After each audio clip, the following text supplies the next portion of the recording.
दिल्ली के the Institute of Liver and Biliary Sciences में आज एक संक्रामक बीमारी हेपेटाइटिस बी को लेकर 27वां जागरूकता अभियान कार्यक्रम का आयोजन किया गया। भारत एक्सप्रेस न्यूज नेटवर्क इस अवेयरनेस प्रोग्राम का मीडिया पार्टनर रहा।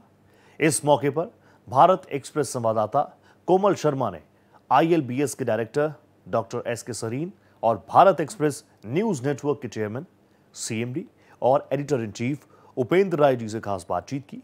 इस दौरान उन्होंने कहा कि भारत एक्सप्रेस इस मुहिम को आगे बढ़ाने के लिए पूरी तरह से प्रतिबद्ध है। ILBS में हेपेटाइटिस अवेयरनेस डे मनाया गया और इस दौरान ये बताया गया कि इसे लेकर के लोगों को जागरूक कितना बेहद ज़रूरी है। बात करने के लिए हमारे साथ डॉक्टर सरीन हैं, भारत एक्सप्रेस के CMD उपेंद्र राय जी और कुछ ऐसी माताएं हैं जिनको इस बारे में जो न सिर्फ आज जागरूक किया गया बल्कि उनको एक जिम्मेदारी दी गई कि आगे जाके उनको औरों को भी, अपनी जैसी माताओं बहनों को भी जागरूक करना है। सबसे पहले डॉक्टर सरीन आपसे, एक बहुत खामोश सी ये बीमारी है, अचानक से आके पता चलता है कि बहुत बड़ी गिरफ्त में आ। हेपेटाइटिस भी जनरली लोग जब कहते हैं सोचते हैं कि HIV होगा, एड्स जैसी है, पर ऐसा नहीं है। हेपेटाइटिस बी जनरली माँ से बच्चे को जाती है और माँ को पता ही नहीं लगता, बच्चे को हो जाती है।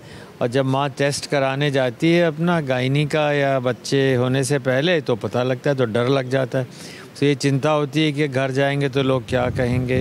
तो ये सारी महिलाएं जो हमारे साथ एक प्रोग्राम वूम में हैं, ये सारी इन्होंने हिम्मत करी कि हम जाके लोगों से बात करेंगे, हम उन्हें समझाएंगे, हम कहेंगे कि आप ठीक रहें। तो ये सारी महिलाएं आज आई हैं हमारे साथ। एक तो ये बहुत बड़ी बात है, भारत एक्सप्रेस ने ये मुहिम को एक आवाज़, एक आयाम दिया, उसके लिए मैं आभारी हूँ उपेंद्र जी का।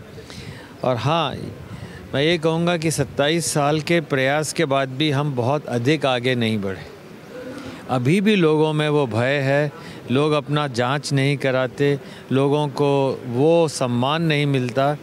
और मैं चाहता नहीं हूँ कि जो बीमारी बच सकती है, हर नए पैदा होने वाले बच्चे को अगर हेपेटाइटिस बी का टीका लग जाए तो किसी को इन्फेक्शन ही नहीं होगा, और जो लोग इन्फेक्टेड हैं उनको दवाई मिल जाए, बीमारी ख़त्म।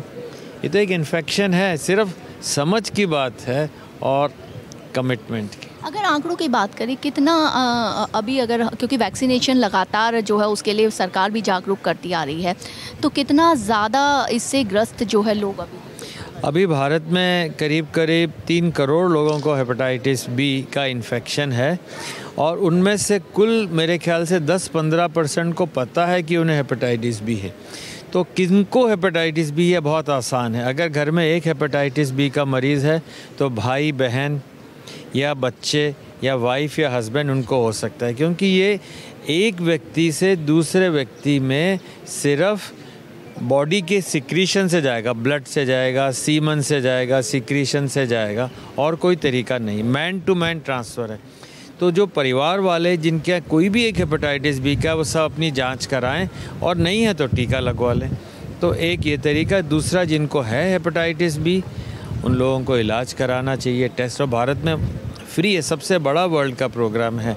और मैं चाहूँगा कि भारत एक्सप्रेस इस मुहिम को हर महीने चलाए, लगातार साल भर चलाए। बिल्कुल।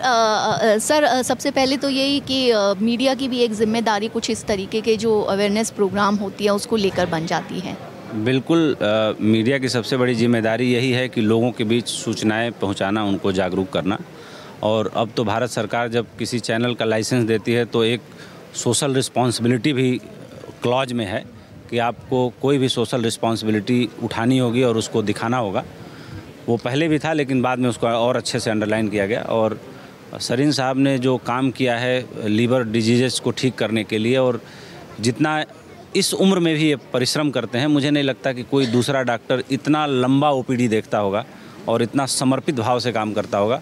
आपको मैं 2011 से लगातार देख रहा हूँ। आपके कहने के बाद कहने के लिए कुछ बचता नहीं है, लेकिन ये ज़रूर है कि हम लोगों को जागरूक करने की दिशा में भारत एक्सप्रेस, जैसा सर ने कहा कि कोई प्रोग्राम करे, मैं कैमरे के सामने बोल रहा हूँ कि एक मैं एडवर्टीजमेंट आप ही की ज़ुबानी, आप ही को शूट करके बनाऊँगा, जो 12 महीने भारत एक्सप्रेस पे हर ब्रेक में चलता रहेगा। एक बड़ा इनिशिएटिव होगा। लेकिन सर इसके साथ में एक चीज़ और पूछना चाहूँगी कि जैसे कि ये जो प्रेग्नेंट विमेंस होती हैं उनके ज़रिए बच्चों तक भी पहुँच सकता है, तो क्या ऐसे में ज़रूरी समझा जा सकता है कि जो फीमेल्स हैं उनको में ये जागरूकता इस चीज़ को लेकर के ज़्यादा हो? देखिए, भारत बहुत विविधताओं वाला देश है। 150 करोड़ की लगभग आबादी हो चुकी है और अभी भी जो लिटरेसी, जो साक्षरता की दर है, अभी भी बहुत नीचे है। और हालांकि देश में करीब करीब 115 करोड़ लोगों के पास मोबाइल है, जिसमें से करीब करीब 70 करोड़ लोगों के पास स्मार्टफोन हो चुके हैं। तो संसाधन तो बन चुके हैं, लेकिन ये ज़रूर है कि लोग जब तक जागरूक नहीं होंगे तो संसाधन लोगों को जागरूक नहीं करते, लोगों के विचार जागरूक करते हैं। जब तक वैचारिक परिवर्तन नहीं आएगा, जब तक लोग इस बात से नहीं मुक्त होंगे कि लोग क्या कहेंगे, तो कई बार होता ये है कि लोग क्या कहेंगे के चक्कर में बहुत गंभीर बीमारियों को लोग पाल लेते हैं, समय पर इलाज नहीं कराते। उसके कारण समाज का, परिवार का, सबका नुकसान होता है। और जैसा डॉक्टर साहब इस अभियान को चला रहे हैं, इसकी सूचना 27 सालों में बहुत दूर तक पहुंची है, लेकिन हमारी जिम्मेदारी बनती है, हमारे जैसे तमाम मीडिया कर्मियों की जिम्मेदारी बनती है कि इसको और दूर तक ले जाएं, ताकि लोगों के सेहत के साथ ये जो बीमारी है जो फैलती है और संक्रमित होती है, ट्रांसमिट होती है, उसको रोका जा सके। Thank you. धन्यवाद। और हमारे साथ कुछ ऐसे महिलाएं भी हैं जिन्होंने जो इस जागरूकता जो ये अभियान है इसमें भाग लिया। क्या आपको यहाँ पर सीखा हेपेटाइटिस को लेकर? यही सीखा कि हेपेटाइटिस से सतर्क रहना चाहिए, बच्चे को अपने सही से टीका लगवाना चाहिए टाइम से। अगर मुझे हो गया है तो परिवार में सभी को टीका लगवाना चाहिए। तो आप यहाँ पर आपने सीखा कि किस तरीके से अवेयरनेस आप होना चाहिए, साथ में लगेगा कि और लोगों को भी जाकर के दिए अवेयरनेस? नहीं मैम, ये तो करना चाहिए। ये ऐसा बीमारी है कि इसे एक दूसरे से फैलता है, इसलिए इन्फेक्शन है ये, इसलिए बोला जा रहा है कि बच्चों जब होए पेट में तो उसको टीका लगवाना ज़रूरी है। तो इस तरीके से हेपेटाइटिस अवेयरनेस एक कार्यक्रम जो है वो किया गया और उसका मकसद यही था कि ज़्यादा से ज़्यादा लोगों को इस बीमारी से लेकर के अवेयरनेस किया जाए, जागरूक किया जाए। भारत एक्सप्रेस के लिए कैमरामैन मनु के साथ कोमल शर्मा।